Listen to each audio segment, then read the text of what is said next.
अस्सलाम वालेकुम जी तलबा। शुरू करता हूँ अल्लाह ताला के पाक नाम से जो बड़ा मेहरबान और नहायत रहम करने वाला है, जो दिलों के भेद खूब जानता है। आज हम नज़र के इशार की तशरीह का तरीक़ाकार समझेंगे। तो कौन सी बुनियादी बातें हैं जिन पर अमल करके नज़म के इशार में ज़्यादा से ज़्यादा नंबर ले सकते हैं, और कौन सी गलतियां हैं जो अक्सर तालिब इल्म करते हैं, और इन हदायत पर अमल करके उन गलतियों से बचा जा सकता है। इस नज़म में बोर्ड पैटर्न के मुताबिक ये सवाल नंबर 2 होगा। हिस्सा अवल 10 नंबर का नज़म के इशार पर मुश्तमिल और 10 नंबर का गज़ल के इशार पर मुश्तमिल। मजमूई तौर पर यह 20 नंबर का सवाल होगा। हिस्सा अवल देखते हैं सवाल किस तरीके से आपने लिखना है, किस तरह से पेपर करना है। आज के लेक्चर में यही बात समझेंगे। सबसे पहले आप लिखेंगे सवाल नंबर 2। अगर जुज़ अलफ कर रहे हैं तो उसके साथ लिखेंगे अलफ जबरी, क्योंकि नज़म का जुज़ अलफ बनेगा, इसलिए आप लिखेंगे जुज़ अलफ। फिर इसके बाद आप लिखेंगे शॉर्ट में। ज़्यादा सवाल में लंबा लिखने की जरूरत नहीं है। टाइम जितना आप बचाएंगे उतना आपको फायदा है। सवाल के नंबर नहीं मिलेंगे, जवाब के नंबर मिलेंगे। मुक्त से लिखें तशरीह इशार नज़म। तीसरी लाइन आप खाली छोड़ देंगे। चौथी लाइन में आप लिखेंगे शायर का नाम अमीर अहमद अमीर मनाई, जैसा किताब में लिखा हुआ मुकम्मल नाम लिखेंगे, अपने तरफ से कोई कमी पेशी नहीं करेंगे। इसके बाद आप लिखेंगे नज़म का अलमान हमद। मिसाल के तौर पर हमद से आ जाता है इशार, तो आपने नज़म का नाम नहीं लिखना, नज़म का अलमान लिखना है। माखज़ बात जो है वो बताना होता है सोर्स की, ये नज़म कहाँ से ली गई है।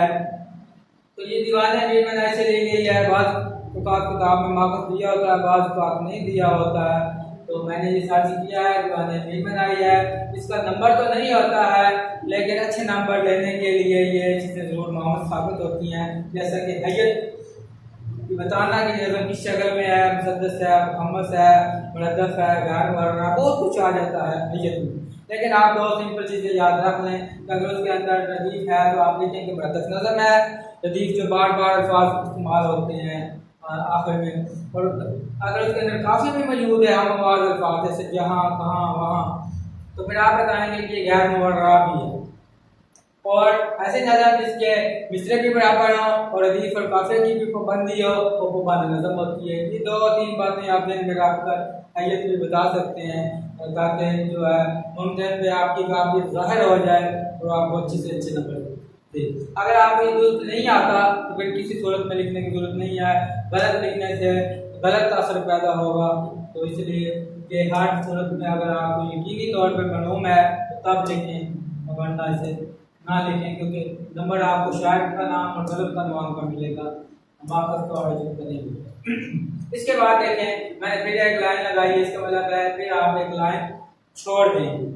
इससे पेपर की खूबसूरती भी बढ़ जाती है, सवाल जवाब के दरमियान एक वक्फा भी आ जाता है, पढ़ने में आसानी होती है, और तशरीह में भी आप ज़्यादा पेज इस्तेमाल कर जाते हैं। तशरीह इशार मैंने लिखा है 1 जमा 2, और फिर मैंने लिखा है तशरीह शेर नंबर 1। अगर आप मजमूई तशरीह कर रहे हैं दोनों इशार की, क्योंकि दोनों इशार नज़म के एक ही नज़म से आएंगे, फिर आप लिखेंगे 1 जमा 2। आप नज़म के इशार की इकट्ठी तशरीह भी कर सकते हैं और अलग अलग भी कर सकते हैं, ये आपको चॉइस है।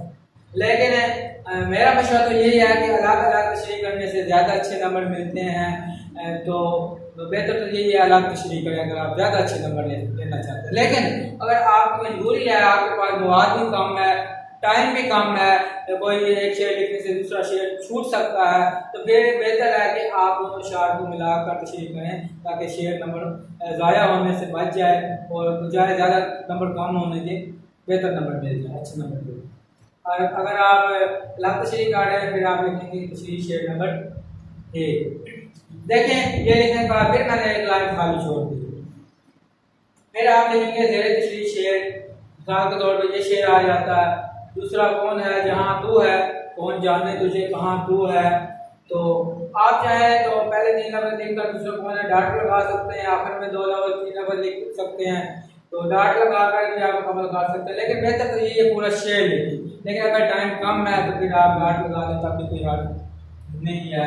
ज़ेरे तशरीह शेर इसलिए लिखा है कि बाद का बच्चे उसी नज़म का एक दूसरा शेर हवाले के तौर पर लिख देते हैं, तो फिर मुमकिन को वो समझ नहीं आती कि आपने इसकी तशरीह की है या इसको हवाले के तौर पर लिखा है। जब आप ज़ेरे तशरीह शेर लिखेंगे तो समझ जाएगा कि जो क्वेश्चन पेपर में दिया गया उसकी तशरीह की जा रही है। तशरीह शेर देखें, तशरीह कितनी होनी चाहिए। देखिए ये लिखने के बाद, शेर लिखने के बाद मैंने फिर एक लाइन खाली छोड़ दी ताकि खूबसूरती भी बन जाए और तशरीह भी जो है वो 3 सफ़ात तक बन जाए। तशरीह शेर लिखेंगे आप 2 या 3 सफ़ात, 28 सफ़ात तक एक म्यारी तशरीह होती है। अगर आपके पास फिर भी अच्छी स्पीड से लिख सकते हैं और ज़्यादा टाइम भी है, वाद भी अच्छा है, तो फिर आप 3 सफ़ात भी बना दें तो कोई हर्ज नहीं है। तो 3 सफ़ात से ज़्यादा लिखने की कोई ज़रूरत भी नहीं है, क्योंकि इससे बेहतर है वही कि आप किसी और सवाल को दे लें। तो 3 सफ़ात से ज़्यादा लिखने की कोई ज़रूरत नहीं है। एक शेर की तशरीह 2.5 या 3 सफ़ात मुनासिब। देखें वो 2.5 या 3 सवाल कैसे बनाने हैं, उस पर भी मेरा लेक्चर है, उस पर अलग से बात होगी, तफसील से मैंने बताया हुआ है। मज़ीद लेक्चर भी मैं बनाऊंगा। अगर आप ये सारा सवाल का ये यहाँ तक का हिस्सा देखें तो एक पेपर पे 20-22 लाइनें होती हैं, तो आप पे तो ऐसे ही बन जाएगा तशरीह शुरू करने से पहले। तो बाकी जो है आपने 2 सवाल और लिखे तो आपका 2.5 सवाल आसानी बन जाएंगे। और वो कैसे बनाने हैं उस पर मेरा लेक्चर है, वो मैं शेर की तशरीह करके आपको बताऊँगा, तो वो ज़रूर आप देखिएगा। जहाँ तक बात समझ में आ गई आपको, यहाँ तक देखिए फिर मैंने लाइन खाली छोड़ दी है। इसके बाद आप क्या करेंगे, ये अहम हिदायत गौर से सुनें। शेर की तशरीह से पहले दुरुस्त मफ़हूम ज़रूर तारीफ करना है। मफ़हूम हर सूरत में दुरुस्त होना चाहिए और मुख्तसर होना चाहिए, 2 से 3 लाइन का। और वो जो शेर के अंदर मुश्किल अल्फाज हैं उनको आसान मायने में मफ़हूम में कन्वर्ट करें और मफ़हूम हर सूरत में दुरुस्त हो। शायर का नाम और नज़म का अनुमान एक ही मरतबा अगर वाज़ेह तौर पर अलग-अलग फसल में तारीफ करें, जैसे मैंने यहाँ पे अलग लिखा है, तशरीह के अंदर लिखेंगे हो सकता है पेपर चेक करने वाले की मंज़र की नज़र ना पड़े और आपका नंबर ज़ाया हो जाए, क्योंकि दोनों शायर एक ही नज़म से आएंगे तो ये 2 बार लिखने की जरूरत नहीं है। आप एक ही बार पहले शेर में जब लिख देंगे तो वो आपका ये शायर का नाम और नज़म का अनुमान ये सब कुछ एक ही बार लिख देना काफ़ी है। वाज़ेह तौर पर अलग से लिखेंगे। नज़म के दोनों अशआर की तशरीह इकट्ठी भी की जा सकती है और अलग अलग भी की जा सकती है। इस पर भी मैंने तफसील से बता दिया, ये आपको चॉइस है, लेकिन बेहतर यही है अलग अलग करें। टाइम कम हो तो फिर आप इकट्ठी भी कर सकते हैं। तशबीह, इस्तारात और फ़नी मासर का जिक्र करें, नज़म का माक़ज़ और हैयत तारीफ करें, उसके अल्फाज के मानी दर्ज करें। तशबीह किसी चीज़ के साथ वो शायर हज़रात जो है तलमीद का इस्तेमाल, संतों का इस्तेमाल करते हैं, तो वो आप ज़रूर बताएं। फ़नी मासर भी बनाएं, शायर की क्या खूबियाँ हैं, ठीक है, शायर के बारे में थोड़ा सा बताएं अच्छे नंबर लेने के लिए। माक़ज़ और हैयत मैंने बता दिया है, उसके अल्फाज की मैंने भी आप घूम के अंदर दर्ज करें। हर सफ़र पर हवाले का आप मेयारी शेर ज़रूर लिखें। हम तो अंदाज वगैरह में कुरान और अहादीस के हवाला जात दें। देखें अगर आप तशरीह में जब तक 2 से 3 अशआर का हवाला नहीं देंगे, एक शेर के अंदर 2 से 3 अशआर का हवाला नहीं होगा, आपको अच्छे नंबर नहीं मिलेंगे। तो बेहतर तो ये होता है कि सारे अशआर या सारे हवाला जात एक ही सफ़र पर ना लिख दिए जाएँ, बल्कि हर सफ़र पर एक शेर और एक नसरी या हवाला होना चाहिए। जैसे कुरान और हदीस का हम की अदाद हो तो उसमें कुरान और हदीस के हवाले भी होने चाहिए। तो एक सफ़े पर हो, दूसरे सफ़े पर हो, फिर तीसरे सफ़े पर हो, तो ज़्यादा खूबसूरती बनती है, अच्छा खासा होता है। हर सफ़ा पर हवाले का मेयारी शेर ज़रूर लिखें। ये मैं वही बात बता दी कि हर शेर सफ़ा जो है शेर या नसरी वाले जात से मुज़य्यन होना चाहिए, इस पर बात हो गई है। नज़म के हर शेर की तशरीह 2.5 या 3 सफ़ात पर मुश्तमिल हो। 2.5 या 3 सफ़ात, कम अज़ कम 2 सफ़ात अगर मेहनत पे आए तो 2.5 सफ़ात आपके होने चाहिए, और 3 सफ़ात निकाल लें तो कोई हर्ज नहीं है, लेकिन इससे ज़्यादा लिखने की कोई ज़रूरत नहीं। वही टाइम किसी और सवाल को दे लें।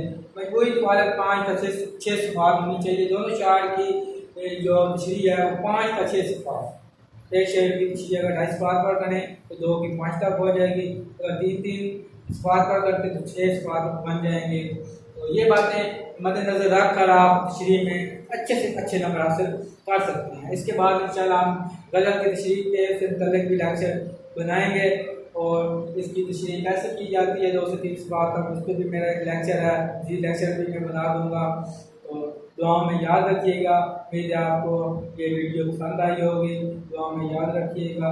अल्लाह हाफ़िज़।